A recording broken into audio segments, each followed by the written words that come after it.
Hello friends, आज हम EVS TET में ईवीएस सब्जेक्ट की बात करेंगे जो 30 नंबर का ईवीएस आता है टेट के एग्ज़ाम में। आज हम उस पर चर्चा करेंगे कि 30 नंबर में किस किस टॉपिक से क्वेश्चन पूछता है। तो पहला टॉपिक तो पर्यावरण परिस्थिति होता है, जैसे पर्यावरण से रिलेटेड क्वेश्चन रहते हैं। दूसरा टॉपिक होता है संविधान से क्वेश्चन रहते हैं। तीसरा टॉपिक होता है पंचायती राज व्यवस्था से भी क्वेश्चन रहते हैं। चौथा टॉपिक इसमें ये है कि इसमें साइंस से भी क्वेश्चन रहते हैं। साइंस में वही बायोलॉजी के क्वेश्चन सन 2019 का मैंने टेट दिया हुआ था, आप वो उठा के देख लीजिए पेपर प्रीवियस ईयर का। तो आप उसमें देखेंगे कि 7-8 नंबर की साइंस पूछी हुई है। इसमें आप पंचायती राज व्यवस्था से भी देखेंगे 3-4 क्वेश्चन रहते हैं। 3-4 क्वेश्चन संविधान से रहते हैं। तो इस सब में आप देखते रहिए, पढ़ते रहिए। पर्यावरण परिस्थिति भी एक बुक ले लीजिए, पढ़िए, उसको देखिए।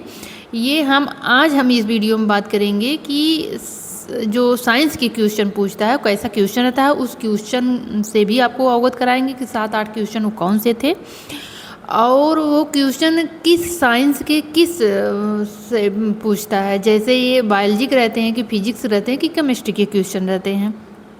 तो देखिए, जब हमने सन 2019 अब तक के पिछले जितने भी पेपर हुए हैं उसमें क्वेश्चन तो केमिस्ट्री फिजिक्स के नहीं रहते, उसमें क्वेश्चन बायोलॉजी के रहते हैं। लेकिन सन 2019 के पहले जो पेपर होते थे उसमें बायोलॉजी के बहुत रहते थे, एक 2 या 3 क्वेश्चन रहते, एक रहते, कभी कभी एक पूछ लेता था। लेकिन सन 2019 में जब हमने पेपर दिया था तो उसमें 7 या 8 नंबर की बायोलॉजी पूछी हुई थी। तो उस क्वेश्चन को आप देखिए, बायोलॉजी के बहुत टफ क्वेश्चन तो नहीं थे, लेकिन जो इसका सब्जेक्ट जैसे नहीं है, जो मैथ्स से पढ़ा हुआ है, वो तो बायोलॉजी के क्वेश्चन उतना कर नहीं है। हाँ, तुक्का लगा के 2-3 क्वेश्चन सही हो सकते हैं, और क्या पता 2-3 भी सही ना हो। और जिसका है बायोलॉजी वो तो कर ले जाता है।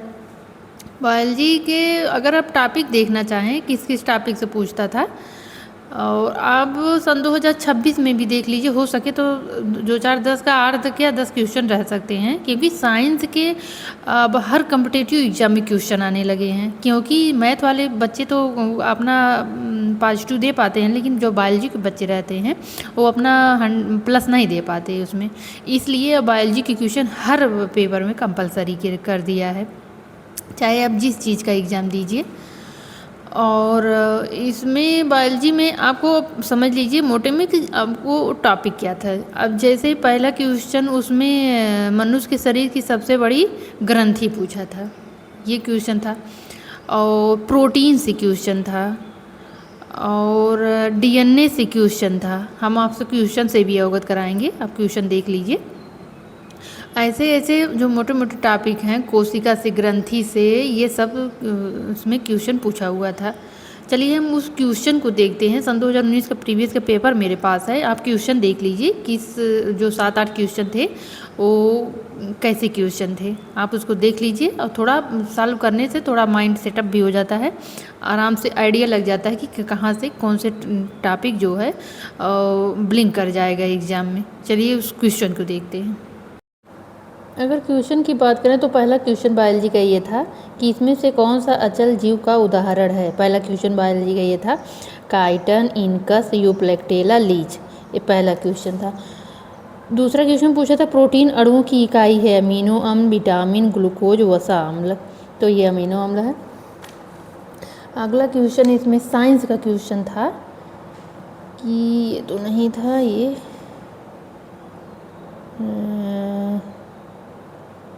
तो इंग्लिश में दिया हुआ है, ये नहीं, इसमें था अंगक। इस निम्नलिखित में से क्वेश्चन देखिए, निम्नलिखित में से कौन का अंगक पादप कोशिका में अनुपस्थित होता है। रिक्तिकाएं, तारक, सेलुलोज कोशिका भित्ति, लवक। तो ये क्वेश्चन तीसरा क्वेश्चन है साइंस का।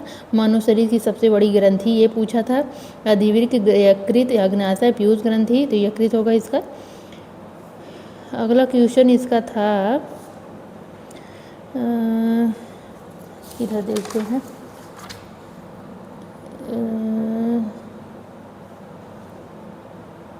ये बंगाल का आतंक, तो ये तो ईवीएस से हो जाएगा। वायरस से क्वेश्चन, साइंस में वायरस आता है, वायरस से क्वेश्चन पूछा हुआ है कि वायरस के अजैविक होने का लक्षण क्या है। प्रजनन नहीं कर सकती, इसको क्रिस्टल के रूप में परिवर्तित किया जा सकता है। सामग्री नहीं पाई जाती, प्रोटीन नहीं पाया जाता। इसका सही आंसर है इसे क्रिस्टल के रूप में परिवर्तित किया जा सकता है। इसका सही आंसर तो ये था। पादप हार्मोन जो फलों को पकाने में सहायता करता है, ये एक तरह से देखा जाए तो ये बायोलॉजी का भी क्वेश्चन है, एक तरह से देखा जाए तो जीएस का भी क्वेश्चन है। तो इसमें ये पादप हार्मोन्स इथाइलिन होगा। ये देखिए, स्वतंत्र रूप से भूमि में रहने वाले अवायवी जीवाणु जिसमें नाइट्रोजन स्वीकार की क्षमता पाती है, राइजोबियम होगा इसका सही आंसर। ये भी देखा साइंस से क्वेश्चन है। किस प्रकार का डीएनए कोशिका के समान रूप से पाया जाता है? ये बी डीएनए, जेड डीएनए, सी डीएनए है। तो इसका आंसर शायद सही था, ये बी डीएनए। तो ये आप देख सकते हैं 1 2 3 3 6 7 या 8 क्वेश्चन ये पूछा हुआ है साइंस से।